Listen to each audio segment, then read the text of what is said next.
Okay, this is another two-part problem. Um, even though the numbers are 30 and 31, this is really two parts of the same problem. For each of the scenarios below, decide whether the situation can be modeled by a linear function, an exponential function, or neither. For those with a linear and exponential model, create a function which accurately describes the situation. Okay. From 1910 to 2010, the growth rate of the United States has been steady about 1.5% per year. The population in 1910 was about 92 million. So the key here is the 1.5% per year. That's giving us a clue that this is exponential growth.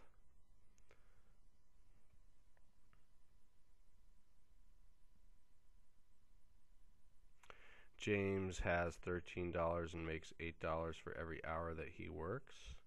Well, we would see something like this.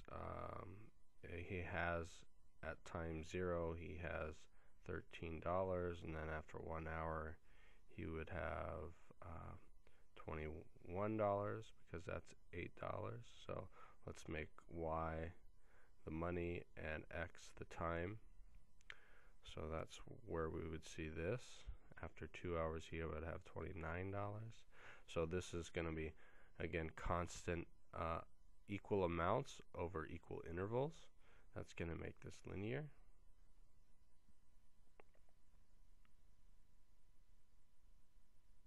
Make a straight line on the graph. The area of a square as a function of its side length. Well, again, we could kind of make a table here, x and y. If the square is 1, 1 times 1 would be 1. If the square has a side length 2, it would have an area of 4, because 2 times 2 is 4. If it was 3, it would be 9. So if you look at this, it's plus 3, and then here it's plus 5. So there isn't a constant difference here. It's not multiplied by the same thing, because it would be 1 times 4 is 4, but 4 times 4 is not 9. So it's neither linear or exponential. It turns out that's quadratic, but they didn't give us that option, so it's neither. So in this, I've defined my variables. Y is the area, X is the side length, which is what they said in their prompt. The area of a square, that's Y, that's the output, as a function of its side length, that's the input side length. Okay.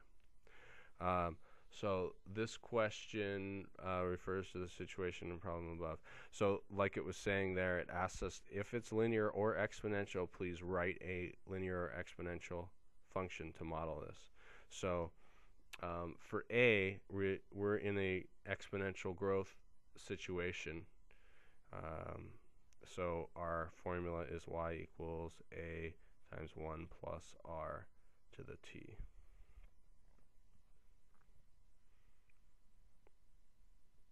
So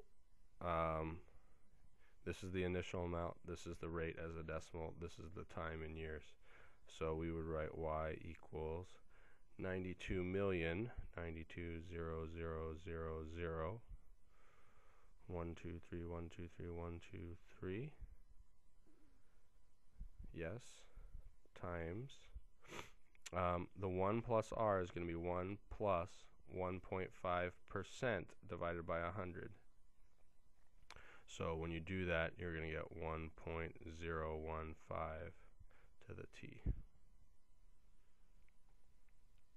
So there's my exponential function. For my linear function, in B, we'd get y equals, this is 8 over 1, 8 over 1x plus the starting amount, the base that we used to call this, plus 13. Okay.